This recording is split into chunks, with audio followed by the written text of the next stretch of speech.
Now, Frank Carter and the Rattlesnakes is a band that we love here on FestPod.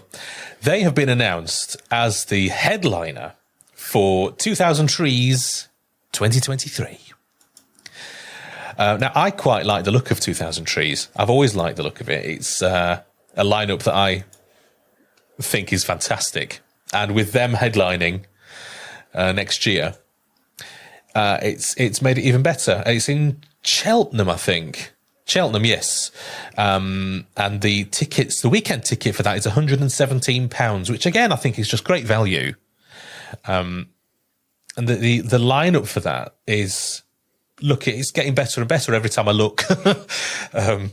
So I'd say if I was potentially 6th of July till the 9th of July. Oh, so it's a 4-day weekend, isn't it? Yeah.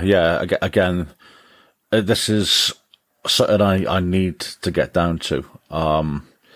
It's looking like an absolutely cracking lineup for 2023, and Cheltenham wasn't too far, and it's not too far. It's just it's in the middle of kind of downloading Bloodstock, isn't it? And it makes that period of the year, festival season, incredibly busy.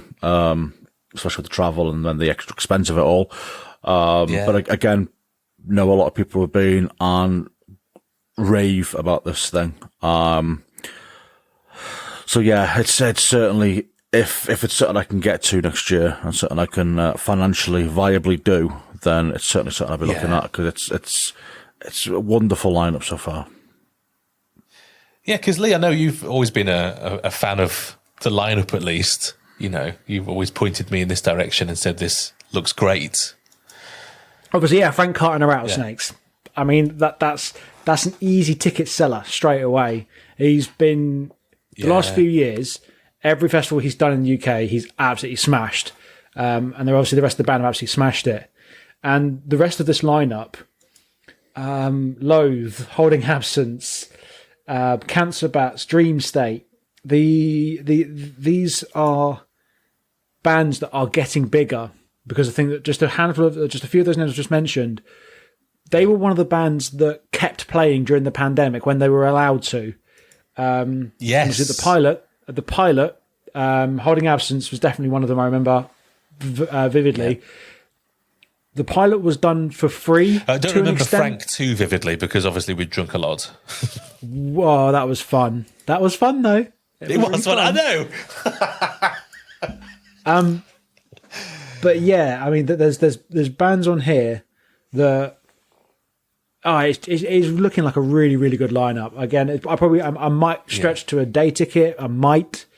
But a bit closer for you, isn't it, Lee? Cheltenham, yes. It's actually not that far away from me. Took a day trip to Cheltenham during the summer, and it actually took me a lot less time than I thought it would. So no, it's not far away from me at all. And again, a day ticket, a couple of hours or something like that. That's about right. It's possible that a day ticket could happen for me, but I will see what happens. As I've said before, 2023 for me is rather busy. Yeah, this is the awful thing about covering festivals, is that we love festivals on FestPod, and we want to go to all these festivals because they all look so bloody good. But of course, you have to pick and choose very carefully, you know, because not everybody's got loads of money to go to all the festivals. But I suppose a day ticket would be the answer, wouldn't it? I suppose you're right there, because it does mean you can go to a lot more festivals. Because if you're going to Download and then Slam Dunk and then potentially 2000 Trees, you could do it. That's 3 festivals, and it would cost you a lot less. Yeah, I mean, I think as well, if work is hard to get out of as well, your Monday to Friday 9 to 5 is hard to get out of, then you're probably looking more like day tickets on the weekends. And again, it's an option for me. Obviously, weekend tickets are the only ones that are available at the minute. But yeah, just having Frank Carter and Rattlesnakes headline the Saturday. I know I've seen them a couple of times over the last few years, but it's a good headliner. It's a really good headliner. Yeah, so much energy. And I love the tunes. I can sit and listen to Frank and the Rattlesnakes all day, quite happily. I know Lee, Rich, you're a big fan as well, aren't you? Yeah, I'm a massive fan of the Rattlesnakes and the whole lineup. I mean, like 100 Reasons as well, Wonder Years, Holding Absence, Cancer Bats, Dream State, obviously with their new lead singer as well now. Svalbard, great band. It's looking like a brilliant weekend, to be honest with you. Yeah.